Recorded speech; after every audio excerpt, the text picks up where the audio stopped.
Sometimes mid scenes of deepest gloom, sometimes where Eden's bowers bloom. Why water still or troubled sea, still 'tis God's hand that leadeth me. He leadeth me, by his own hand he leadeth me. His faithful follower I will be, for by his hand he leadeth me. Lord, I would clasp thy hand in mine, nor ever murmur or repine. Content whatever lot I see, since 'tis my God that leadeth me. He leadeth me, by his own hand he leadeth me. His faithful follower I will be, for by his hand he leadeth me. For by his hand he leadeth me.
The round of applause is for the CSM String Quartet, the Minds a cappella group, Gold Standards, and of course, our very favorite Minds Marching Band.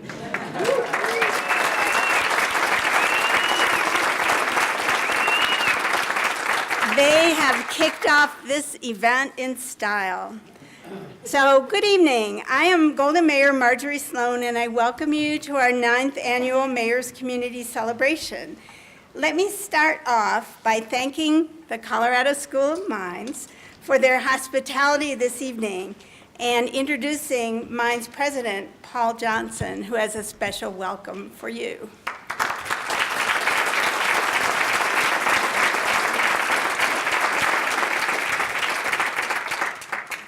All right, good evening, everybody. How are we doing? Thanks for coming here tonight. We love hosting this event. Is this 4 years in a row or 3 years in a row? 3 for Mines. 3 for Mines hosting it, and I think after the first time at the first time we decided to create the special award, which you're giving out again tonight. And we always have a wonderful, distinguished set of guests and speakers. Congressman Perlmutter, I think we're going to have to get you an office here because you've been here so much the last week. But really glad to have you here. Actually, I had never seen that a cappella group before, so that was a first for me.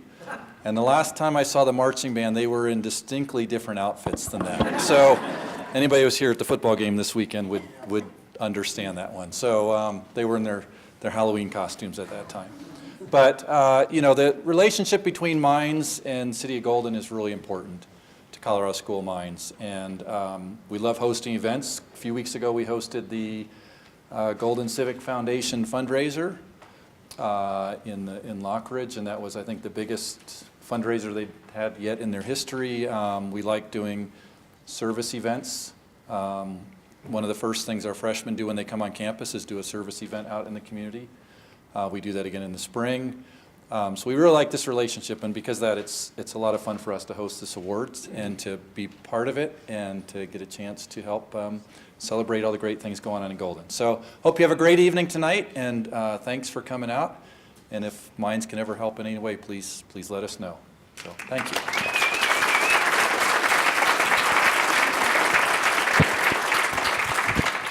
Thank you, Paul. Tonight, we are here to celebrate the people who make up our Golden community.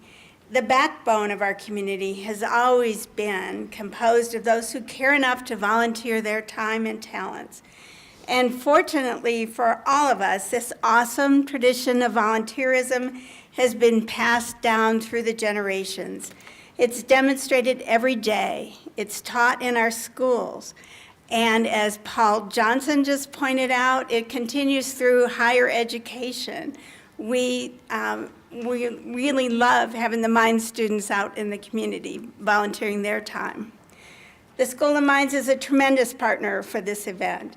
And throughout the year, when students, faculty, and staff better the Golden community through volunteering their time and talents to a variety of local groups and projects, we are really appreciative of the School of Mines. Tonight, we'll honor a few of the people and groups who have gone above and beyond in their commitment to Golden this year. Before I go any further, allow me to introduce some of our honored guests here tonight. We have Congressman Ed Perlmutter, who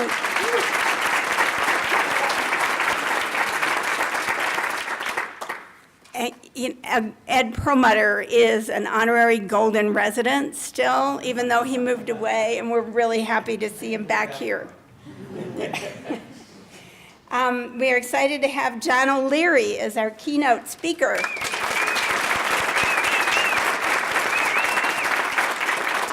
We'll tell you more about him in a little bit. In our audience, we also have several of our city council members. If you would stand and wave, we're appreciative of you. Our city manager, Jason Slowinski, and several city staff members. If you would wave at us too. They all work hard and they work smart for our city. So let's thank them again with another round of applause.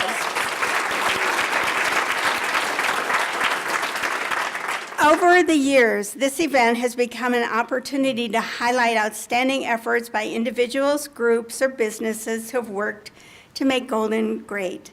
It's also served as a community call to action, encouraging all of us to find ways we can make a difference. Let's take a look at a video now, giving us a glimpse into the unique volunteer community we have here in Golden.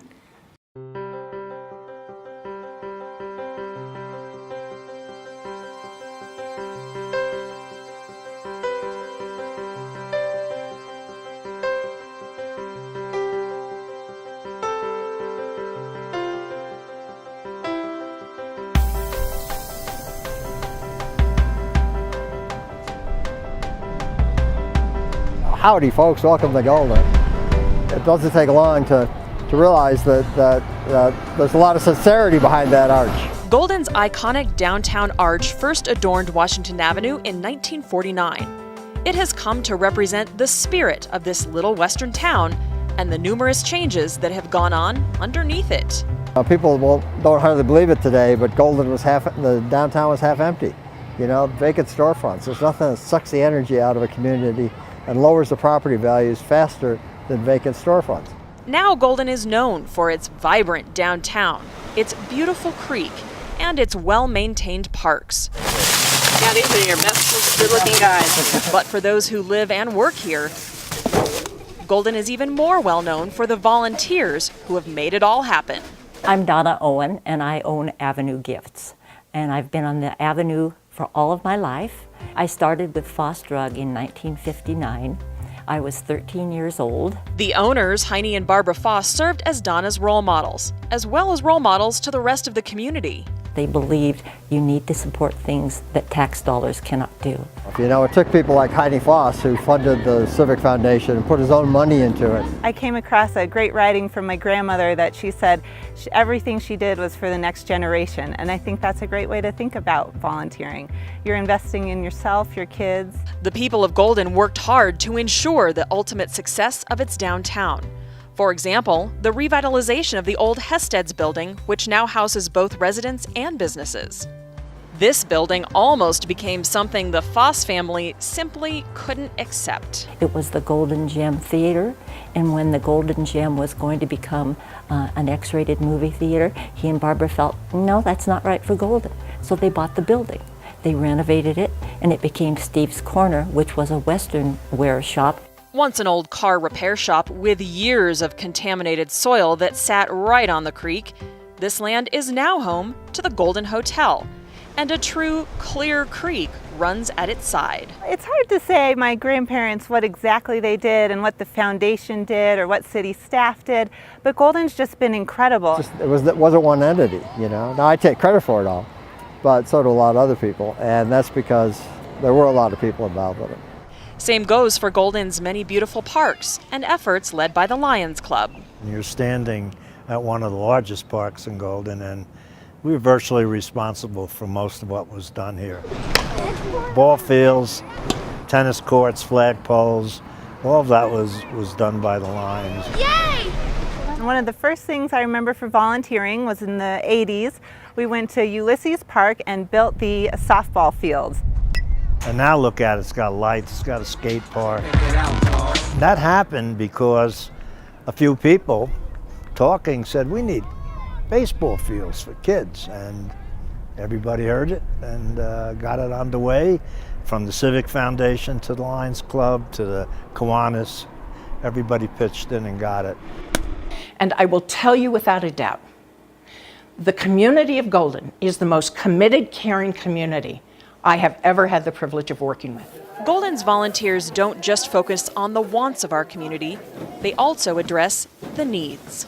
The Christian Action Guild helps to provide shelf-stable food and quality items to less fortunate families. For one day, people from all walks of life work side by side to love their neighbor. Golden's faith community often works together for projects like the Neighborhood Rehab Project, helping to keep residents safe, dry, and warm. How was lunch? Good. The Golden Backpack Program provides food to school children and their families with a variety of programs. We serve children. We feed children. That's our mission. From take-home weekend food to the summertime Snackin' Wagon to the newest Fresh Food Co-op that provides healthy food and education to hungry Golden families. I know for a fact that if we have a need, we put it out to the community and they will meet our need. There is not an inch of Golden that hasn't been touched by volunteers. I don't know why, but you know, this is just sort of like the magic spot, you know, it all comes together, it all works. Wherever you decide to give your time and money, you can be sure Golden's service groups will work together to make things better. There's no competition, there's always enough to do. Every great change starts with just one person, one idea. And it's up to future generations to continue this great tradition in Golden. There's a lot you can do when you invest in your community and your friends. Is it homeless? Is it the environment? Is it the arts? Whatever kind of makes you feel excited about it, and follow it. Volunteer. You will get back more than you will give. It's the present that you give to yourself. Wrap your shirt tails around somebody that loves Golden, because that's the important thing. If you don't love it, you can't make good changes. You have to love Golden. And oh, how Golden is loved.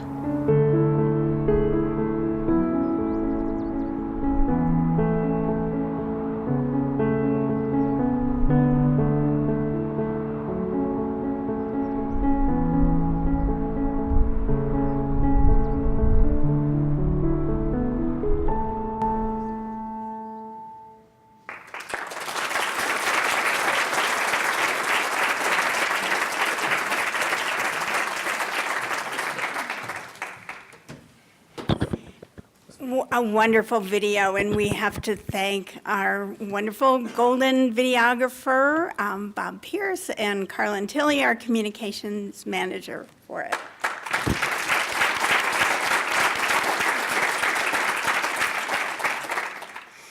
Now, in just a bit, we will hear from a speaker who has overcome incredible odds in his life and will share his story, sure to inspire all of us to reach a little higher. John O'Leary, we do welcome you to Golden and look forward to hearing from you very soon. But first, we want to honor some special people with the Mayor's Awards of Excellence. The first 3 awards will go to individuals and nonprofits who have made a difference in Golden. The last award will go to a group that has demonstrated the close and beneficial connection between minds and the city. The Mayor's Awards are presented annually for people who have made exceptional contributions in our community. Some of the qualities that the selection committee looks for include an ability to take initiative, exercise leadership, create community value, and serve as a role model. Each year, we get more and more and more nominations for these awards. As the popularity of this event grows, so does the number of citizens we hear from who are doing great things. Our selection committee spent a long time narrowing down the impressive list of nominees. The committee members will now introduce each of our winners and explain why one particular winner is getting the award. So without further ado, I'd like to invite a member of the award committee, Heather Schneider, to come forward with our first winner of the evening.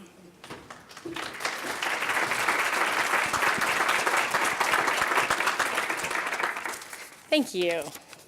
I'd like to welcome Kim Brock up to the stage. I've known Kim for many years, and a record 13 nominations were received for this outstanding individual. Kim is a Colorado native and has called Golden home for over 22 years. She's been an active resident since she graduated from Leadership Golden in 1999. Kim has been a tutor, a mentor, an election judge, and was appointed to the Economic Development Commission in 2005. Serving an extra year until 2010. She became more involved in education advocacy after holding various positions for the Shelton Elementary PTSA and serving as the Area Articulation Vice President for Jeffco PTA. She and her husband have 3 boys who attend Golden High School and keep her busy with their football and lacrosse booster clubs. In 2013, Kim was elected as the chair of the Golden Schools Foundation. I say Golden Civic Foundation too much. She was brought in to act as a lead for the Schools Foundation and coalesce a set of programs encompassing grants, award assistance, and information resources to further define and expand the Golden Schools Foundation model. As the chair, she is the acting executive director, working with stakeholder groups, including Jeffco district representatives, schools, principals, boards, committees, volunteers, and external audiences to build and retain strong communication and partnerships. In her time as the Golden Schools Foundation Chair, she has implemented innovative programs like summer academic boot camps at Bell Middle School and Golden High School, elementary tutoring programs, and the Teaching Excellence Program. Under her leadership, The Golden Schools Foundation private donor funding has grown over 182%, and grant support has grown an impressive 940%. Additionally, Kim manages and oversees all aspects of the Golden Gallop, a great community event that involves over 1,000 runners, 100 volunteers, and is the main fundraiser for the Golden Schools Foundation. She is an advocate for our local schools, recognizing that strong neighborhood schools are the cornerstone of many strong neighborhoods and successful students. For these reasons and many more, I'm happy to present Kim with the Mayor's Award of Excellence.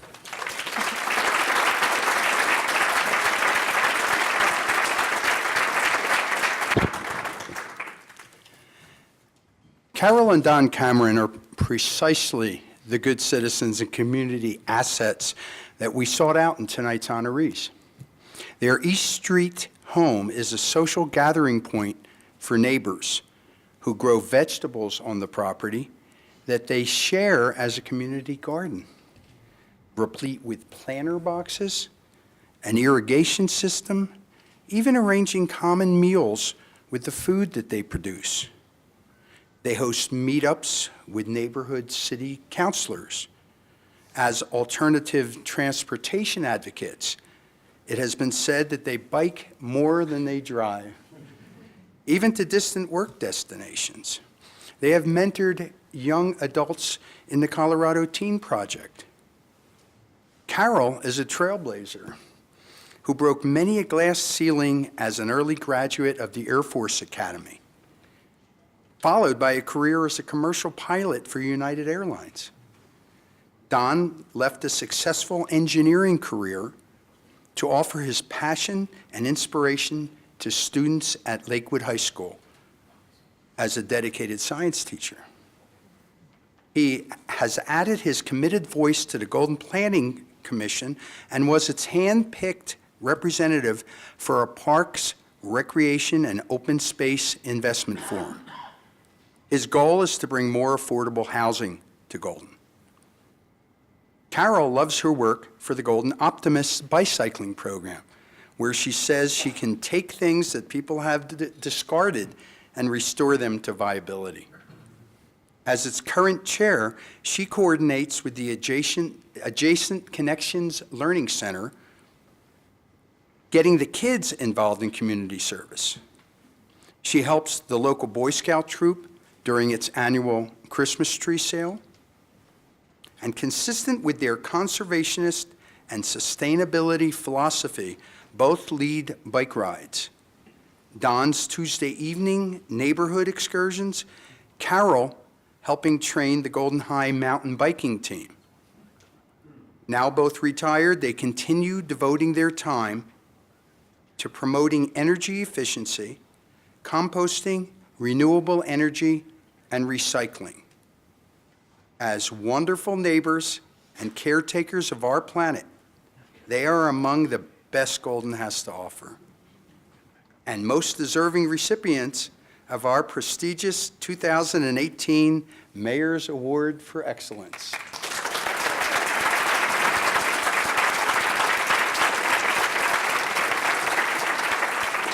And now we have a group that is getting an award. I'm going to step back because there are a lot of folks here from this next group. Good evening, everyone. Over the last 17 years, the Lunch and Life program has grown dramatically as one of the primary connections between the Colorado Mines students, Calvary Episcopal Church, and the Golden community. During the fall and spring semesters, several hundred students from many nations and walks of life enjoy a homemade meal in the ambiance of unconditional love and hospitality. Students hungry for community and a delicious meal arrange their semester schedules so they can have at least one hot meal that week. And enjoy the warm and welcoming atmosphere that allows them to step away from the pressures of their daily schedules. Over Over time, the culinary team has developed recipes for delicious and yummy hot lunches that include a main dish, which also offers a vegetarian option, a side dish, such as pasta, potatoes, or rice, a freshly prepared garlic and garden salad, hot garlic bread, cookies, desserts, gluten-free options as well, and beverages such as water, lemonade, and iced tea. And if the students would like, they could head home with a Lunch and Life doggy bag. It is only through the joyful and loving consistency of the 16 to 20 heartfelt, hardworking volunteers that to date over 26,000 meals have been served. Our head chef and facilitator, Craig Horlacher,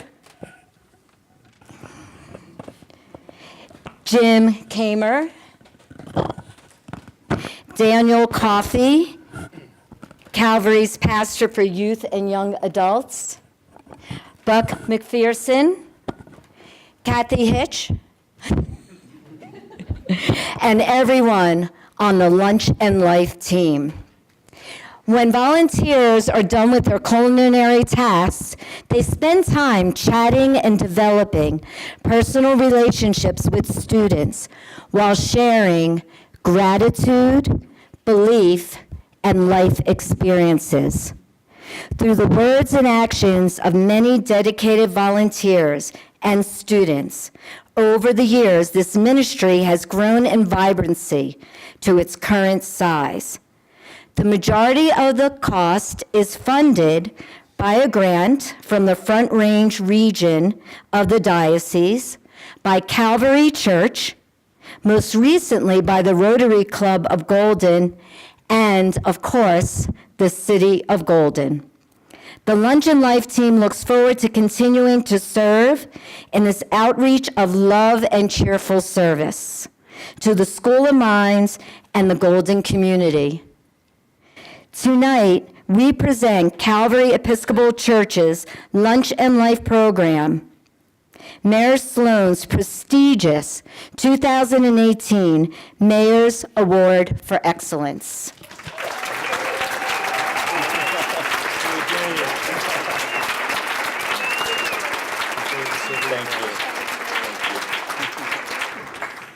Good evening. I get to introduce the Mines Dance Team. The Mines Dance Team is comprised of 14 members, which is immensely increased from their inaugural year in 2000. They participate in many different events, both on the Mines campus and within the Golden community. They spread Mines spirit and happiness while encouraging collaboration between the two communities as they participate in parades down Washington Avenue, perform at homecoming, and make appearances at numerous other events. We cannot forget to mention that they have helped with a community's members' marriage proposal at a Mines football game. The Mines Dance Team is focused on engaging the community and boosting morale throughout the year. The team offers hip-hop classes to both Mines and Golden community members, which is a great way to learn something new while having fun. The team's drive and commitment are evident when considering the investment of time each dancer devotes to preparing for performances, in addition to keeping up with their classes and schoolwork. Their mission is to bring dance as an art to the community and to lead in spirit, which is exactly what they do. The Mines Dance Team.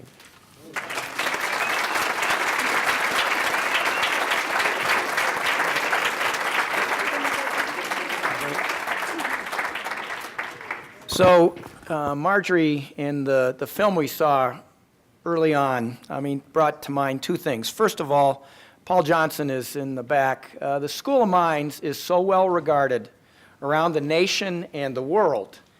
You all are so lucky to be able to attend school here. We just did something that was a first on Friday, which is going to be a collaborative laboratory science building between the United States Geological Survey and the Colorado School of Mines. It's really one of a kind, and we haven't even started with the architectural drawings, really. And the Australian Geological Survey has already contacted the School of Mines to see if they can participate in it. So this school is really second to none in the whole world, and I just want to congratulate you all for being here. What I am going to present is a congressional record. These will be introduced when I return to Washington on the 12th of November, so after the election. These will be introduced into the records of the United States of America. This is a congressional record, Proceedings and Debates of the 115th Congress, Second Session, Volume 164 of the House of Representatives. Mr. Speaker, I rise today to recognize and applaud the Colorado School of Mines dance team for receiving the Golden Mayor's Gold Mine Award for Excellence. The Colorado School of Mines dance team's contribution to the Golden community while representing the mines is truly inspiring. With their hard work and dedication, the Mines dance team has brought their spirit into all that they do. Not only are they involved with athletic events and campus appearances, they also participate in community events such as Buffalo Bill Days Parade and the Nightmare on Greek Street. I congratulate, is that soon? Tonight, okay. All right. I congratulate the Colorado School of Mines dance team for being the recipient of this well-deserved honor by Mayor Marjorie Sloan. Thank you for your contribution to our community. Sincerely, Ed Perlmutter, Member of Congress.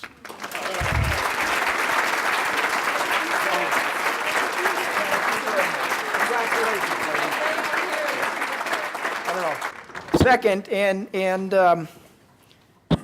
obviously some of this will be repetitive a little bit because we wanted to reflect these awards.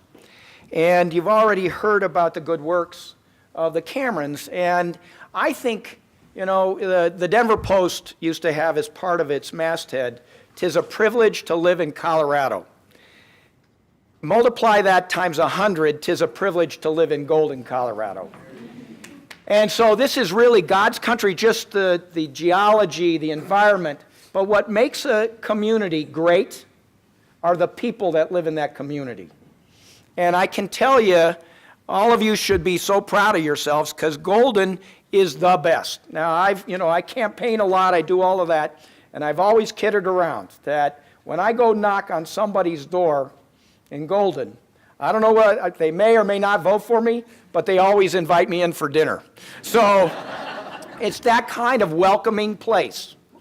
And so we've got this wonderful outdoors that we all just love.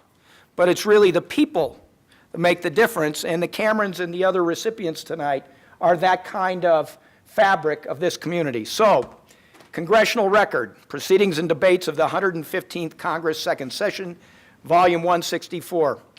Mr. Speaker, I rise today to recognize and applaud Carol and Don Cameron for receiving the Golden Mayor's Award for Excellence. Carol and Don are models of good citizenship and community advocacy. They are passionate voices for conservation, sustainability, and biking, which is one of my favorite things. Their home has become a meeting place for those who share their legendary neighborhood garden. Carol graduated from the Air Force Academy and was a pilot for United Airlines, and today she chairs the Golden Optimist Bicycle Recycling Program. Don, who was previously an engineer and teacher, serves on the Golden Planning Commission and works to bring more affordable housing to Golden. I congratulate them for receiving this well-deserved honor by Mayor Marjorie Sloan. Thank you for your contribution to our community. Sincerely, Ed Perlmutter, Member of Congress.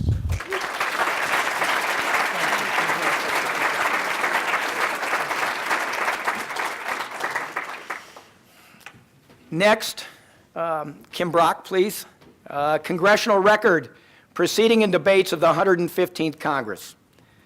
Mr. Speaker, I rise today to recognize and applaud Kim Brock for receiving the Golden Mayor's Award for Excellence. Again, these awards just reflect the type of community that we have, the type of people that live here. And that just makes it such a great place for all of us to live. Kim has chaired the Golden Schools Foundation since 2013. In that time, she's implemented innovative programs like summer academic boot camps at Bell and Golden High School, elementary tutoring programs, and the Teaching Excellence Program. Additionally, Kim manages and oversees all aspects of the Golden Gallop, which I'm sure is a logistics nightmare. A community, that's not in the record. I didn't put that in there. A community event that involves over 1,000 runners, 100 volunteers, and is the main fundraiser for GSF. She is an advocate for our local schools, recognizing that strong neighborhood schools are the cornerstone of strong neighborhoods and successful students. I congratulate Kim for receiving this well-deserved honor by Mayor Marjorie Sloan. Thank you for your contribution to our community. Sincerely, Ed Perlmutter, Member of Congress.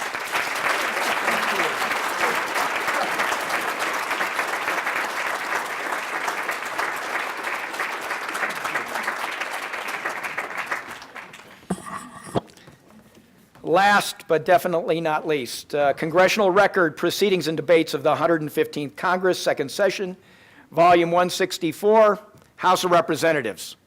Mr. Speaker, I rise today to recognize and applaud the Lunch and Life program for receiving the Golden Mayor's Award of Excellence. From its humble beginnings of about 6 students in 2000, the Lunch and Life program has grown to become one of the primary connections between mine students, Calvary Episcopal Church, and the Golden community. During the fall and spring semester, several hundred students and members of the community from different countries and walks of life come together to enjoy a homemade meal and great hospitality. To date, more than 26,000 meals have been served to students, thanks to the ongoing contributions of about 20 to 30 hardworking volunteers in the community. I congratulate the Lunch and Life program for receiving this well-deserved honor. Thank you for your contribution to our community. Sincerely, Ed Perlmutter. So you all can get up one more time.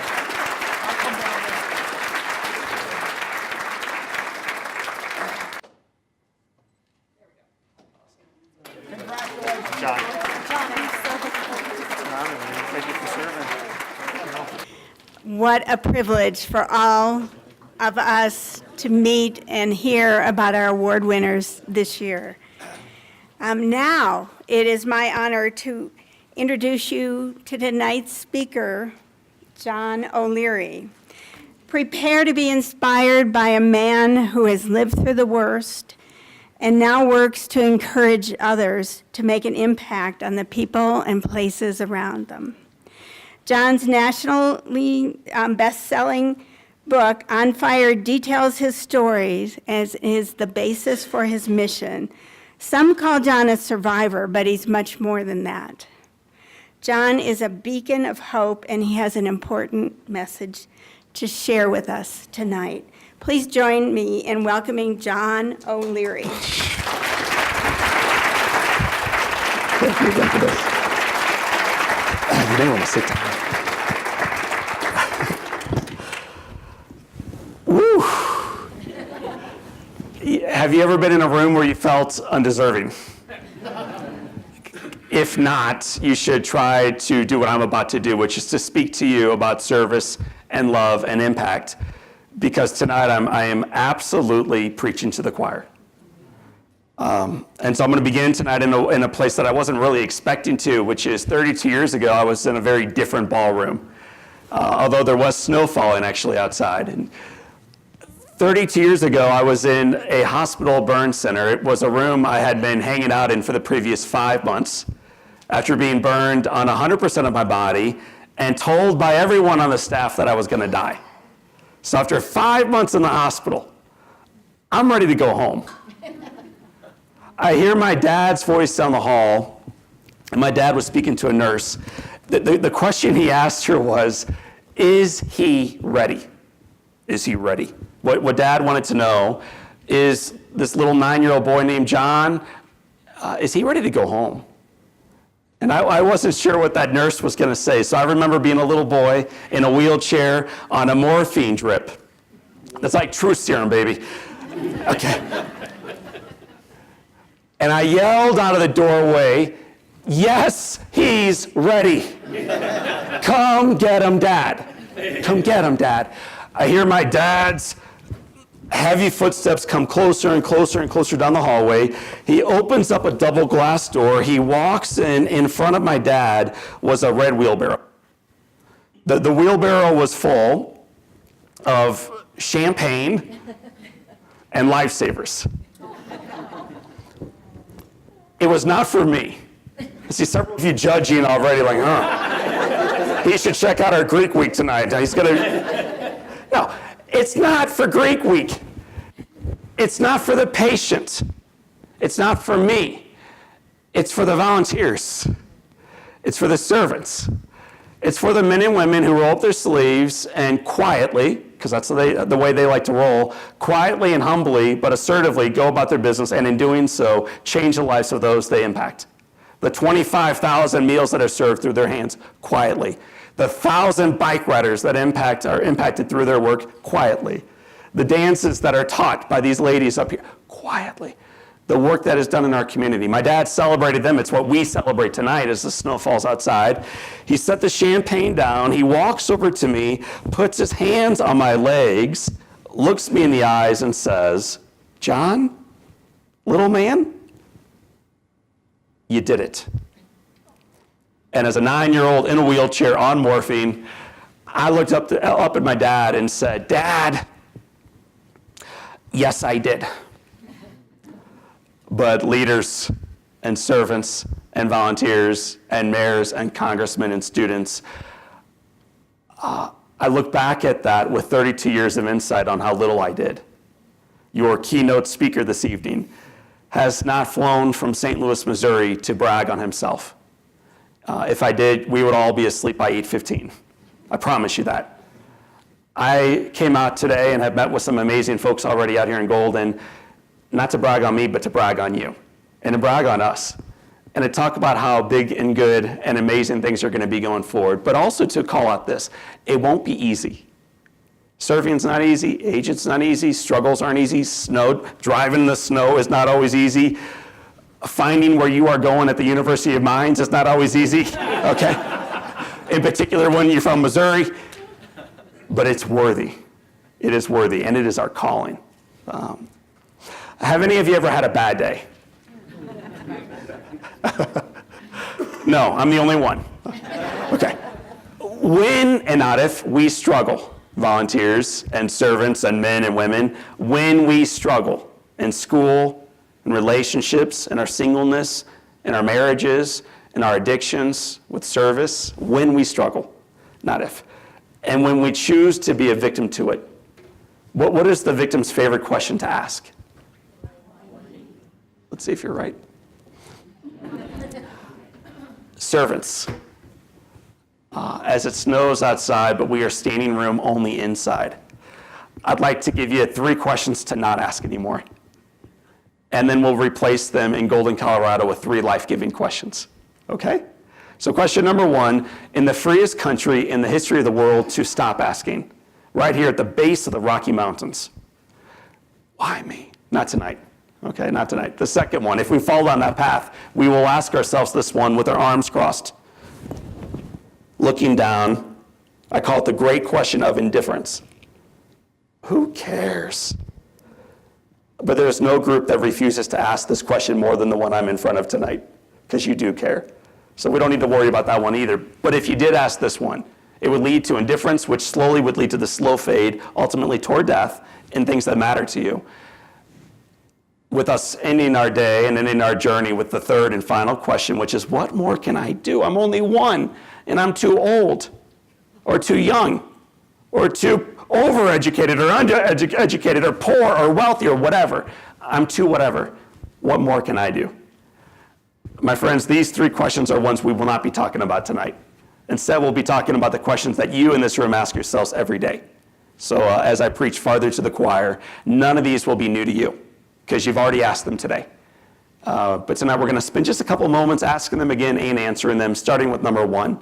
When you wake up in the Rocky Mountains and the sun is shining and the snow is coming, and the sun is sparkling off of those mountains out that window. In awe, we ask this question. It's a great one every morning. Golden, Colorado. Are you joking me? I get to live here? I get to go to school here and dance here? Are you joking me? Why me? I'm shockingly blessed, highly favored, extremely lucky. I know it. I'm taking inventory of the right stuff today. What a way to get out of bed and dance to the shower and start your day on the right foot. And as you do, you ask the second best question, which is, who cares? If it's going to snow tonight, we're going anyway. Who cares if it sometimes gets cold up here in the mountains? It is worthy because there's an awful lot of sunshine. Who cares? It may be hard, but it is worthy. This is an important thing for us to remind ourselves as the headlines keep coming our way. We face some struggle and we face some headwinds individually and globally. But we have men and women who have risen above in the past and will continue to rise above going forward. It's a great question. It's one around mission. And it leads to the third and the final question. And anybody want to guess what the third question is tonight? One fella up here out of 120 servants. It was up there in 48 fonts. When I speak to students, and I don't mean university students, I mean little ones, like first graders. And I ask first graders a question. How many hands go up? Every hand. By the time I call on them, they seldom remember the question. Okay? I'm a St. Louis, Missouri guy. I was speaking in St. Louis to a group of first graders in a very impoverished community recently.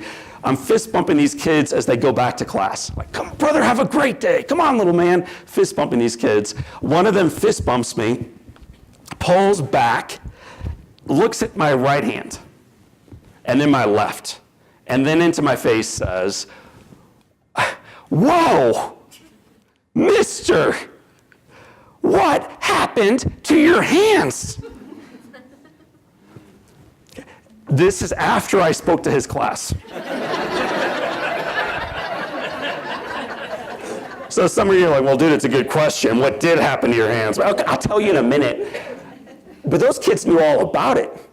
So I take my little slice of humble pie, I bend down and I say, well, little man, when I was 9 years old, I was on a house fire. And he says, oh my gosh, we had a speaker this morning.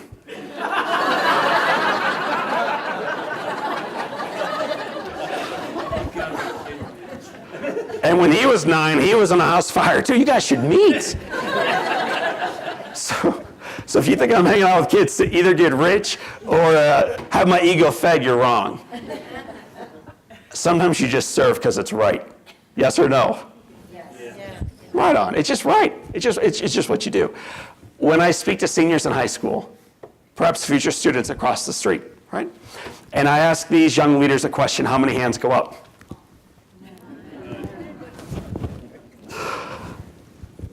Not many.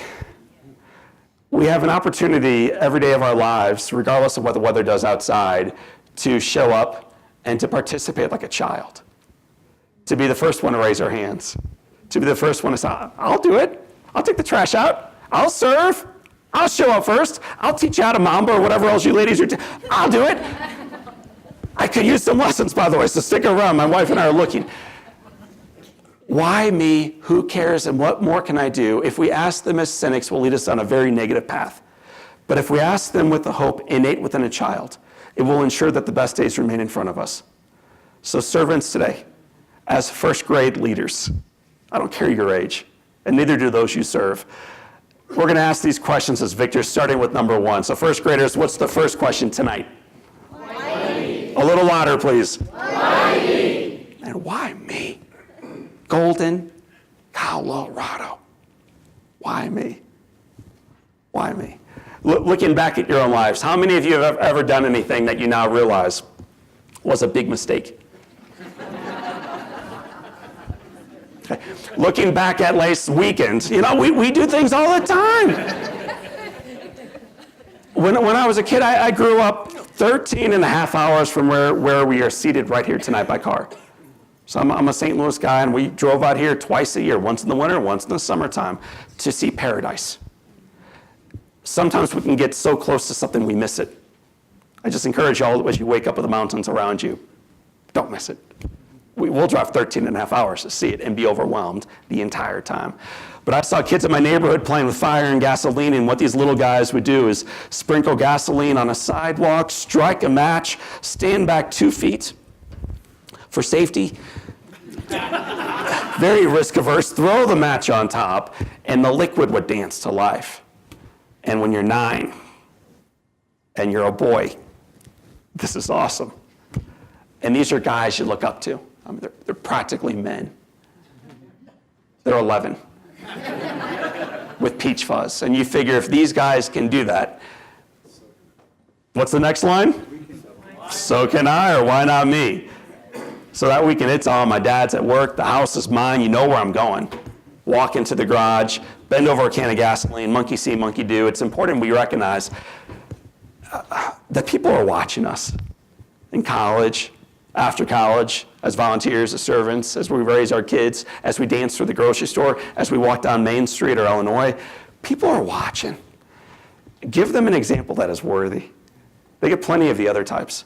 That weekend, I'm following the wrong example right off the ledge, bend down next to the can, try to pour a little bit on top. Before the liquid came out, what shows up first? Yes, the fumes, the vapors, the invisible stuff. You see the picture up there on the 2 screens. In life, it's seldom what we see coming that burns us. We could spend a whole week on this one. It's the fumes. Stuff we don't really see coming. It's harder to see, especially when we're so busy. That day, those fumes got me, created a massive explosion, split the can in 2, and launched me 20 feet against the far side of the garage. When we were little, we were taught and trained what to do when we're on fire. What are we supposed to do? Yes, class. What do you actually do, though, when you're on fire? Yes, class. But why are those not the same answer? Because we train up here in class, leadership, safety, marriage. It's easy up here. The hard part is that's not actually where we live. If it's all up there in the classroom, it's actually pretty easy. It's the struggle of making sure that our hearts are connected up to our heads, that the two become one. No one does this better, by the way, than servants, than the volunteers who we celebrated tonight already. But that day for me, they were separate. And I ran. It changed my life. One moment I'm a happy, healthy, and I'm going to zoom in for the folks in the far back. It's okay to nod your head. Extremely good looking. Okay. I mean, sharp haircut. Pretty good dresser. That little white thing below his chin, what's that called? It's not a turtleneck. It's a freaking dickie. Brother up here. Some of you don't even know what a freaking dickie is. Okay? Don't Google it. It's the top part of the turtleneck, and your mama makes you wear it. And you hate her for it. But you love your life, man. You're one of 6. You go to Colorado twice a year. Your parents are together. A safe community. Everything's good, and then everything changed. And this happens in all of our lives and in every one of our communities. It has happened in Golden. It's going to happen again. And then what? The next picture will be hard to look at. You may want to shut your eyes just for a moment. But I found myself on my back with burns on 100% of my body. 87% were 3rd degree. I'm laying there, I'm dying, looking up at the bright light, not quite as bright as the ones they have on us tonight, thinking, oh my gosh. One thought, oh my gosh. My dad is what? A little louder, class. Dad's gonna kill you, boy. I hear his voice down the hall. He's speaking to a nurse, and the question Dad asked was, what were you thinking? Is he gonna live? The question he asked was, where's my son, John? This is an Army man, business owner, great guy, but I just blew up his house. He's coming to finish me off. This nurse does me no favor. She brings him back, pulls back the curtain, and this old guy walks in, kind of struts in. He was old. He was 41. Is 41 old? Yes or no, class? No. When you were 9, was it old? Yes or no, class? Life has a lot to do with perspective. Just remind yourselves of this as you read all the negativity that's out there. Life has a lot to do with perspective. Golden, Colorado. We're blessed. It's not perfect, but man, it's good. It is good. My dad came in, he walks over to me, he points down and says very firmly to me, look at me when I'm talking to you. So here it is. I mean, it's on. I look up at my dad, and he says, I have never been so proud of anybody in my entire life. And my little buddy, look at me when I'm talking to you. I'm just proud to be your dad. And then my dad says, I love you. I love you. I love you. And I remember crossing my arms as a child, shutting my eyes and thinking, oh my gosh, nobody told my dad what happened.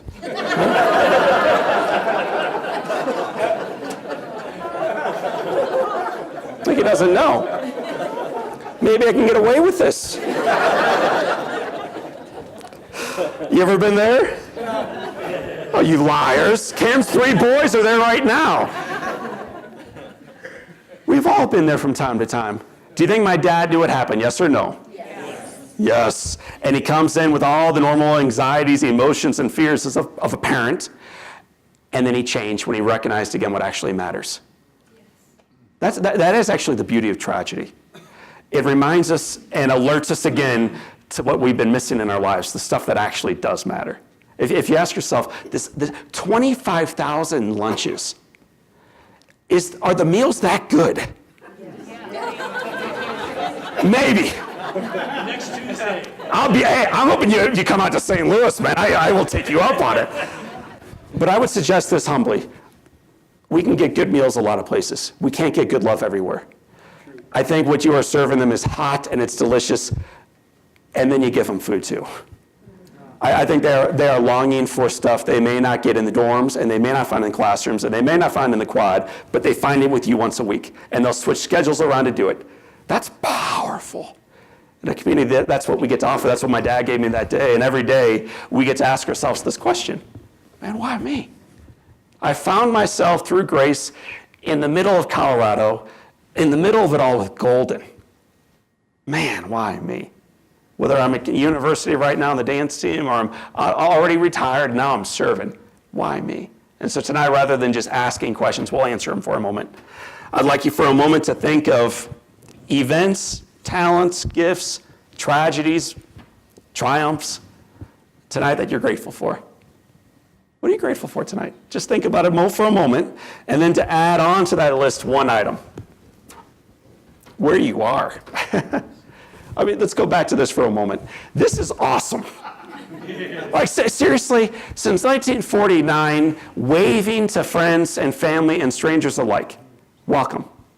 Welcome home. That is awesome, but it gets even better as you pull out this incredible community in this remarkable blessed land. And we find ourselves right in the middle of it. So I ask that you put Golden, Colorado on your list tonight, that you put this evening tonight on your list, and that you add one name onto that list as well, the name of one person, a teacher, a professor, a rabbi, a pastor, a friend, a parent, a volunteer, a mayor, a congressman, one person who has inspired you to become the best version of yourself. So who's yours? And as you reflect momentarily, mine's my mom. It's not my dad. I love my dad, but my real hero is my mom. She's awesome, but not easy. Who is harder on you, mom or dad? A little outer class. You have to participate. A lot of moms, a few dads. Best story about mom, I came home from the hospital like this little guy on a Saturday after a 5-month street fight, but I'm home. On Tuesday, the doorbell rings, my mother goes, brings the woman into our house, and immediately I recognize the woman's voice. It's Mrs. Bartello. Okay. I hated Mrs. Bartello. I did. Did you know her? She's my piano teacher. And I wasn't going to play piano when I got old. I was going to play baseball for the St. Louis Cardinals. Why is she in my house, though? That's what my little 9-year-old mind is trying to get wrapped around. Why is she in my house? My mother comes into the kitchen. I look up, and my question very simply is this. Hey, Mom, why is she here? And my mother gave me an awesome answer. I'd like you servants and mothers and daughters and sons and uncles and aunties and bananas to hear it loud and clear. Listen to how my mother responds. Mom, why is she here?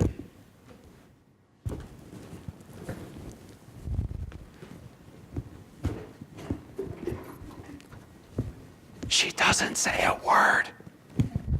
It is very easy to speak up here. It's very easy to have a microphone strapped. It's very easy to send out tweets. It's very easy to fill the room with noise. But sometimes what is required is movement. Volunteers, action. Exhibit A.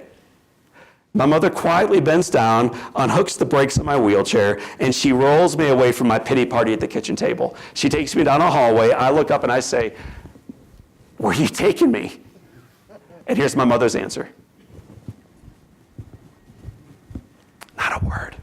Just quietly, humbly serving. This ought to sound very familiar. She takes me into a living room. There's an old beat-up piano. It was my great-grandmother's. There's a volunteer piano teacher. And there's a little boy named John O'Leary now taking piano class. I hate my mom. It's not just the Dickie. Okay, now it's piano class and the Dickie. And the only time I think more than that Tuesday that I resented my mother was the following. And then the following, and then the following. For 5, what's the next word? Years. 5 years. Teaching a little boy how to play the piano. So what I'd like to do is to put the question back on the screen, have you reflect momentarily on who your teacher was. And I'm going to play a song for you tonight. You may not have noticed, but over on the far right-hand side, there's a piano. I'm going to walk over there. As I do, your job is to do 2 things. Number 1, lower expectations for the piano. Okay? Trust me. And then secondly, elevate the expectations on your life, on your ability to serve and impact and make tomorrow even better than today by being grateful for all those who have served to get you to where you are in your life today. Start there by being grateful. As I walk over there, I'm asking for a favor. I'd like you to vote. I don't know which song to play. We were talking about it ahead of time, like, well, which one should we play? And the 2 kind of that kept coming back up to me were my mom and my dad's favorite songs. So my mom's favorite song, I'll give you neither title. It was written, I think, in the mid-1700s. It's an old classic. I would imagine many of you would have heard it somewhere along the line. And my father's favorite song was written probably in the early 1980s. And they're both cool. There's no wrong answer, but you need to vote tonight. So who wants to hear my mother's favorite song? Make some noise. All right. Who would like to hear my father's favorite song? All right. So here we go. It sounds to me like my dad won. You're going to love this because it's an old classic from a Broadway show called Cats. And it's a song called Memories. So I think it's appropriate for where we are tonight and what we're celebrating at this moment. When I first started playing the piano, though, my left hand was tied down at my side. And the right hand only had 1 finger that was able to play. So it sounded a little bit like this.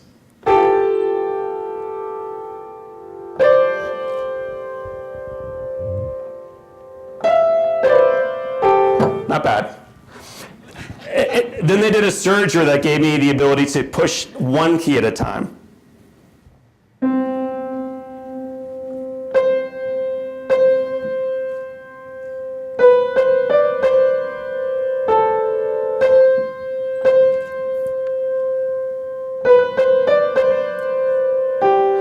And then they did a surgery that gave me back 2 hands. And it's amazing the music we can make when we're not on our own anymore.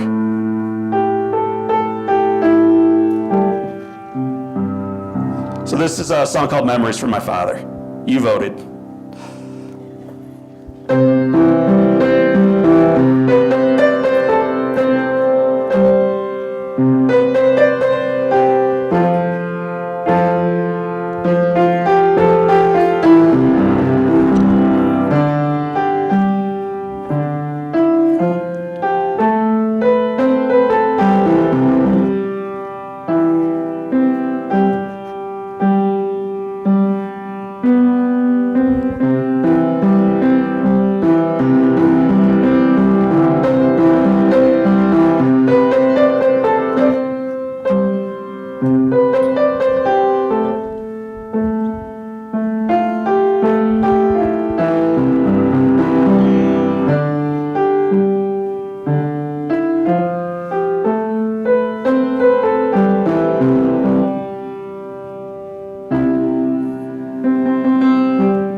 You don't sit down.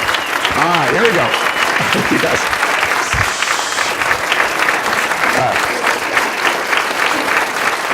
All right, you may take your seats. Thank you. You stand for yourself there. The little boy didn't want to take piano lessons. It was the mother that insisted, but it really wasn't her that you stood for either. The piano teacher, her name was Mrs. Bartello. She was 64 when she came back into my life. My mother handed her a check on the way out for $3.50. Pretty expensive. And the lady tore it up and said, this one's on me. She came back the following Tuesday. My mother handed her a check for $3.50 and she tore it up for 5 years. Volunteering, the kind of woman, the kind of man who, kind of dancer, who would have been celebrated on a night like this. Just quietly going about her life, doing what she loved, whether it's biking or dancing or whatever, but in doing so, teaching a little boy not to bike or to dance or to play the piano. That's seldom what it's actually about. Teaching a little boy to live again. And that is a valuable lesson to learn, whether you're in St. Louis, Missouri or Golden, Colorado. Teaching people, it's not just about dancing. It's about loving life again. What a valuable lesson that she gave me. I'll never forget it. I'll always be grateful for it. So when you stood, you celebrated this great teacher, Mrs. Bartello. What a volunteer. She would have fit right in here with you tonight. You can ignore that. Question number 1, anybody remember what it was?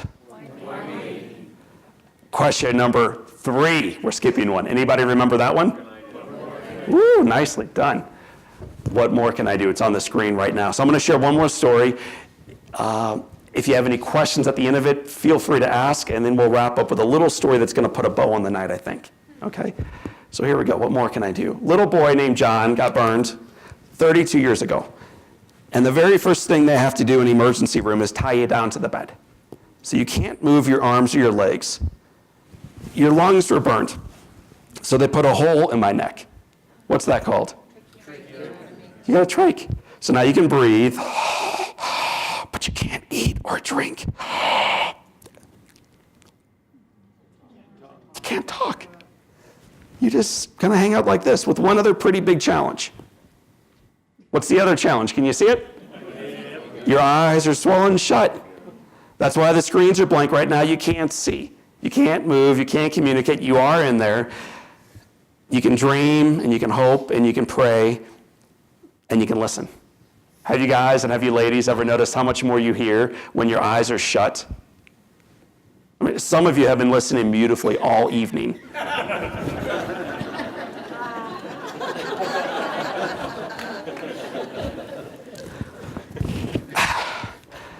When your eyes are shut, you hear. And growing up in St. Louis, Missouri, there was basically one thing that I really liked to hear. This will probably get some boos from the Rocky fans among us, and rightly so. Feel free to boo at a baseball game. But I'm a Cardinal fan. There's our arch. That's our skyline. There are our guys on the field. And the way we used to watch baseball back in the 80s was not at the stadium, not on the internet, not on the television, but with what? I think it's the best way to watch a Broncos game, best way to watch a baseball game, best way to watch a hockey game. Listen. Then you can imagine, I bet that happened. You can fill in the blanks. The way TV never will. The voice for us growing up was a guy named Jack Buck. Jack Buck. You may not know that name. But his son has broadcast 24 consecutive World Series. And his son has broadcast 13 Super Bowls. So Joe is a celebrity. I love Joe. But I love his dad. I just never met the guy. I got burned on a Saturday, January 17th. On January 18th, I'm laying in darkness dying, and my door opens up from the outside. I hear footsteps, a chair, a cough, and then servants. I hear one voice. It's not on the radio, though. It's in bedroom 480. And the voice says to me, "Kid, wake up. You are going to live. You are going to survive. Keep fighting. John O'Leary Day at the ballpark will make it all worthwhile." And then he says, "Kid, are you listening?" To which I respond very firmly. True story. And he responds, "Good, keep fighting." The man stands, he walks out, and he leaves a child tied down in a burn center bed on fire for life. You don't think those lunches matter, or the garden matters, or the bike rides matter, or the dances matter? Profoundly. One life can elevate another life to a degree that it's unimaginable this side of eternity, I believe. The impact that one person can have on someone else. The impact we do have on one another. Jack came into my life one time, I'll never forget it. He walked down the hallway, 3 doors down, he stopped walking, leaned his head against a glass door, and he just started weeping, which of course we all know is the sign of great weakness. Yes? No. I mean, if you're crying every day, that might be too much emotion sometimes, okay? But on occasion, I think it's healthy. I think it's sound. It's good advice. He wept. Scripturally sound. He wept. Jack wept not because he's weak, but because he's strong. A nurse comes over to him, kneels down, looks up and says, "Mr. Buck, are you all right?" And he says, "I'm not sure. That little boy, he won't make it, will he?" And the nurse, this is the expert, on her knees, looks up and says, "There is absolutely not a chance. It's his time." When this diagnosis comes into Golden, down Main Street, were you here 30 years ago? It's over. There's not a chance. When this diagnosis comes into a relationship, or into a child's life, or into our country, or into our countries, what we do next matters. What this great servant does, and he was a servant, he takes it home, cries, prays, reflects, and journals on one question. What's the question, class? What more can I do to make tomorrow better than today? This is the volunteer's favorite question. What more can I do to make tomorrow even better than today? The following day, there's a little guy named John O'Leary, 9 years old, burn center, dying, no reason for hope. And then the door opens up. I hear the footsteps of a volunteer. A chair, and then a cough, and then one voice. And all it takes is one, Golden. The voice says to me, "Kid, wake up. I'm back. You are going to live. You are going to survive. Keep fighting. John O'Leary Day at the ballpark will make it all worthwhile. See you soon." And then he leaves. And then he comes back. The following day, day after day, he just keeps serving. Guiding a little boy with seemingly no chance home. A month and a half after that picture was taken, he comes by in a Lincoln town car. I'd never been in a town car before. Takes me downtown. That's me on the left. Okay. Then he rolls me in my little wheelchair upstairs, 4th floor of Busch Stadium. That's where the Cardinals play their baseball. And he puts a microphone in front of me. And on live radio, he said this. "It's John O'Leary Day at the ballpark. The New York Mets are in town. Kid, are you having fun?" And on live radio, nationally, I looked back up and responded. Because I'm shy. I'm shy. And I'm nervous. And I'm in pain physically. And I want my fingers to grow back. And I want my whole body back. And I want to play baseball again.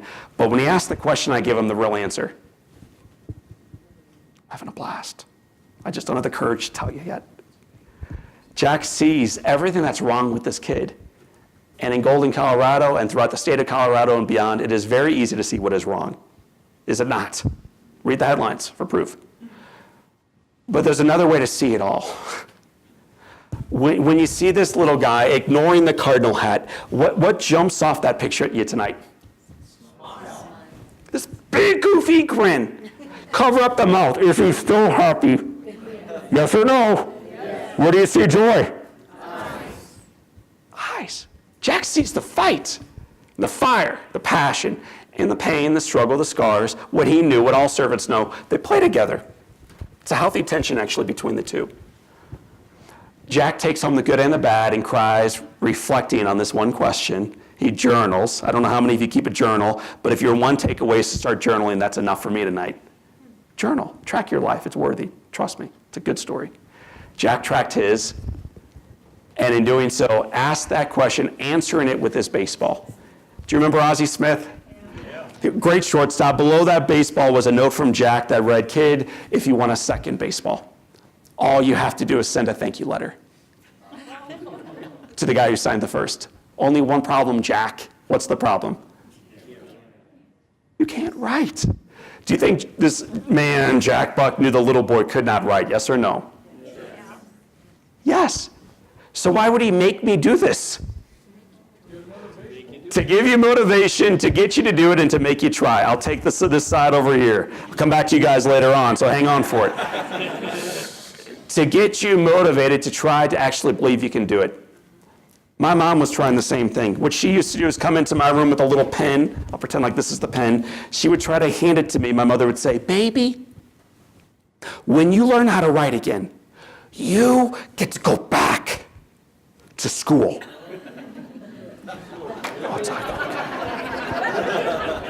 Now that may work in Golden, Colorado, people, but things are different out of Missouri, man. Not so. I don't want to go to grade school. Good leadership and good volunteering is about encouraging people to rise to where we are. People rise up.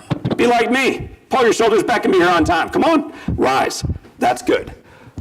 But great service and great love. Rest on the mantle of humility. It's meeting people first and foremost with where they are. It's forgetting yourself, leaving yourself behind, and loving others first. And then once you understand where they're coming from, we can build the bridge forward together. We need this. We need you all to multiply yourselves. Jack came down to where I was with the one thing that might inspire me to write again: baseball. I wrote the note, mailed it off, and 2 days later I got a second baseball with a second note that read, "Kid, if you want a third baseball, all you have to..." Mama, bring me a pen. Viktor Frankl, I hope you have all read Viktor Frankl. Frankl wrote, "When you know your why, you can endure anyhow." He would remind us all of that with the headlines of last weekend. When we know our why, individually and collectively, we can endure this. But we got to keep the why front and center. Jack came back into my life day after day after day, baseball after baseball, 60 times. Volunteers. 60 baseballs. Teaching a little nobody that there's no such thing. This is what you teach those that you serve and those that you love. There's no such thing as a nobody. Loving them forward. Allowing a little boy to go back to grade school, learning how to write. Grade school was followed by 4 years of high school. That was followed by 9 years at university. Okay. Colorado schools of mine would not have me. Trust me on this one. They didn't even return my application with a rejection letter. That's how bad it was. But I graduated, and graduation night, the miracle happens. The miracle's love.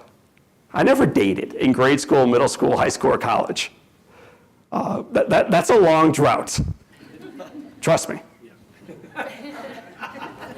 And graduation night, right on time, love shows up. Can I show you her picture? Yes or no? Yes. Here she is. She gorgeous? Jack Buck. Who'd you expect? Love. Love sometimes looks like a 19-year-old brunette. She's a sophomore in college. You meet her in July. Her name's Elizabeth Grace. Brunette, big brown eyes. Ooh, man, she's a pretty lady. But you haven't met her yet. Be patient, man. It's going to come. Be patient. Other times, though, she looks like a 76-year-old volunteer with Parkinson's disease like your dad has and stage 4 lung cancer. When you see the picture of the volunteer up there, do you see a picture of a guy dying? Yes or no? I'm sorry, yes or no, class? No. He is sprinting through the tape. At the end of a life well lived. This is our calling. What a gift to do it in Golden, man. Jack shows up one final time with a package and a note. What do you think the first word on the note was? I'm not sure he ever knew my first name was John. Kid, this means a lot to me. Before I show you what he gave, though, I ask that you all ask the question he asked nightly. It's a question every great volunteer in this room is already asking him or herself. What more can I do to make tomorrow even better than today? The city of Golden, state of Colorado, our country, our one world, it's one. what more can I do to make tomorrow better than today? Kid, this means a lot to me. And I hope it means a lot to you too. This is the baseball that I received when I went into the Hall of Fame. It's made of crystal. It's priceless. There's only one like it in the whole world.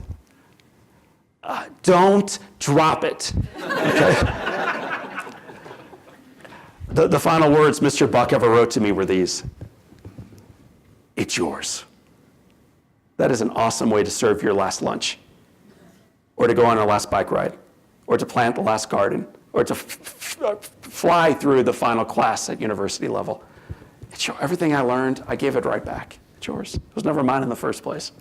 He taught a little boy to believe and to dream, to fight, to move forward, to risk, to dare, which I think led to this picture, known as the greatest sales job of my entire life. Okay? There's nothing really even that close to it. Her name's Elizabeth Grace. My wife Beth has given me this little guy, named after a pretty good volunteer in my life. Guess what my son's name is? Jack. Jack has a little brother now named Patrick. And Jack and Patrick, when I'm out of town traveling, in particular in Golden, Colorado, and I don't bring my wife with me, she gets mad. So what she does to get even is she'll take my handsome little fellas and then she'll dress them like this. She calls them Sunday smocks. So I get home and I rip off the Sunday smocks. I get them back in their cardinal gear. And I realize that may offend you, so I'll switch off their hats. I'll give them more appropriate gear to wear tonight. And a dickie. Jack and Patrick now have a little brother named Henry. And we have been invited to speak at some pretty cool organizations, including one just down the range from where we are today. I have had the pleasure of speaking to the Rockies. I love the team. And I love their ownership group. And I love their leadership. And I love that they're about something bigger than baseball. All great organizations are about something bigger than the bottom line, if you will. They're good in baseball, but they're about mission, which fits generally into what we're talking about tonight. Jack and Patrick and Henry now have a little sister. They just keep showing up in Missouri. Okay. A little baby girl this time. Her name is Grace. You do find, if you travel too frequently, that two parents who both have dark hair. Okay.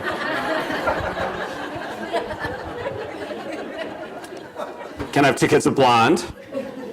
So I'll be coming back in 2019 for the mayor's celebration of community, and we'll be talking about forgiveness. Okay. It'll be a great topic. When you see that picture up there, you didn't see hair color or skin tone or religious creed or political affiliation. What you saw was bigger than all that. You saw this grand picture of love, and you know it to be enough as a servant. You know it when you see it. You knew it when you walked to the room. This felt different when you walked into the room tonight. You basked in love. I parked in the worst spot imaginable on campus.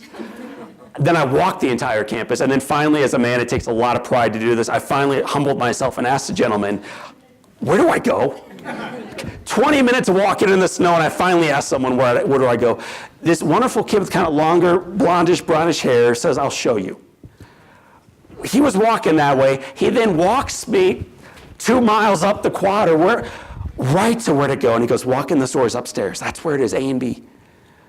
You know it when you see it. Love. It pushes the snow away for a little while, warms you up a little while. What more can I do is the question we ask when we're on fire with love. And so tonight we ask it, we answer it. I'll give you a moment to reflect on it. But I ask you tonight, servants, to take something from this message. What's one thing you heard that you could apply, that you could be maybe even selfish with? You could bring it home with you.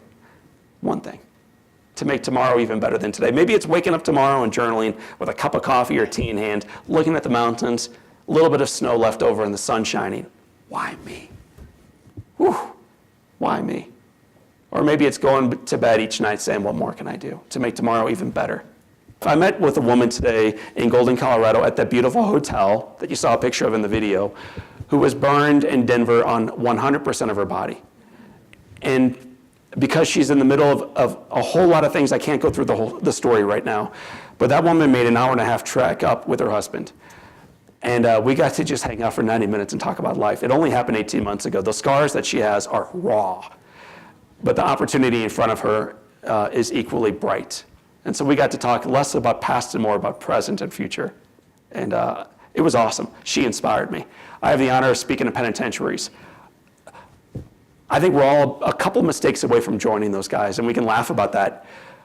But if we think we're not, we don't know ourselves. I mean, really. So, like, I am honored to hang out with those guys. I'm very frequently inspired by the mistakes they made, but the way they seek forgiveness and redemption going forward. My dad has Parkinson's disease. He's had it for 28 years. He can't speak anymore. He can't earn. He can't walk. And he's the happiest man I've ever met. I meet a lot of guys through traveling. I've never met a man happier than my dad. Man, he turns me on for life. So I'm in front of him today. To sit back here with the congressman and the mayor, and one by one, all you guys are walking up here. I'm looking at you right now. I'm challenged to do more in my life. We have a little university in town where I live. I'm thinking about starting a hot lunch program for these kids. How cool would it be for these young ladies and gentlemen to come into my house, see chaos, be fed and loved and encouraged once a week? I love it. So they're talking about sending me a book right now. I'm in. I think it could go viral. It's such a cool call, and only things like that start in cool places like Golden, Colorado. This is where I want to leave it tonight.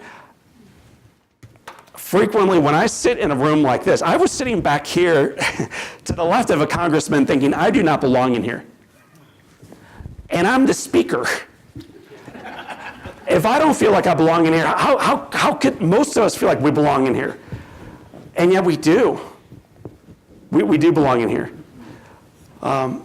So my question that I ask myself when I'm feeling a little bit undeserving is, am I worthy? And maybe the more specific question is, how did Jack Buck find out? Because maybe this is where the volunteers in the room show up. How did Jack Buck hear? Through a volunteer, of course. That's always how great change happens, one life at a time. My next door neighbor, her name was Carol Bauer. She was a widow and a servant and a volunteer all over the community. Her windows in her bedroom blasted out at 7:32 in the morning on January 17th. Explosion. She felt it. She brought my siblings into her house, called 911, and then she started the old phone chain. One life at a time. This is how it always happens. That woman calls a friend whose name I'll never know. That woman calls a friend whose name I never knew. That woman called a woman named Colleen, and Colleen called her dad. Colleen's dad played baseball with the Cardinals in the 50s and 60s. His name was Red Shandings. Red Shandings gets a call on January 17th at about 6 o'clock from Colleen, his daughter, that a little boy was burned. Keep him in your thoughts and prayers, Dad. Okay, I will. He hangs up. He goes to a celebration that night, and they seat him at the VIP table next to a white-haired gentleman. Guess who Red Shandings sat next to? Jack Buck.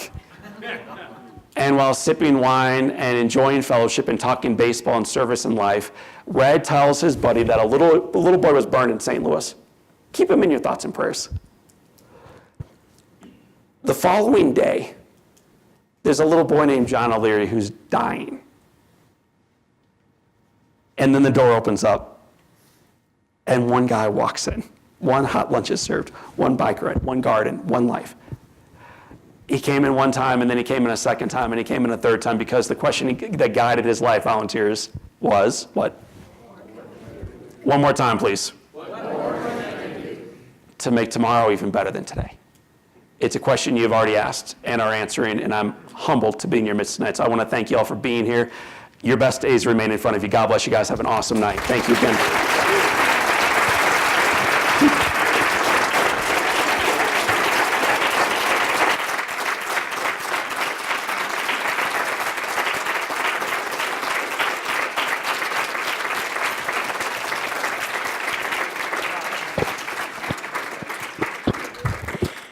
That was fully inspirational, and I think we can really be committed to saying, howdy, John, welcome to Golden. You're part of our town now, and we hope to see you back under that arch. Thank you. That was wonderful.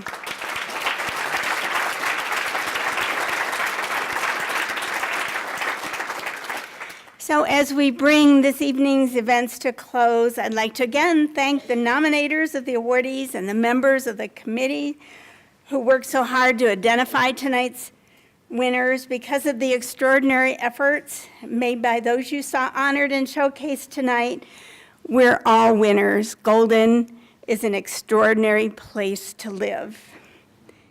And finally, and John mentioned this, while we're all gathered here, I feel compelled to add a closing note about recent events at a sister community, Mr. Rogers' neighborhood, the Squirrel Hill neighborhood of Pittsburgh.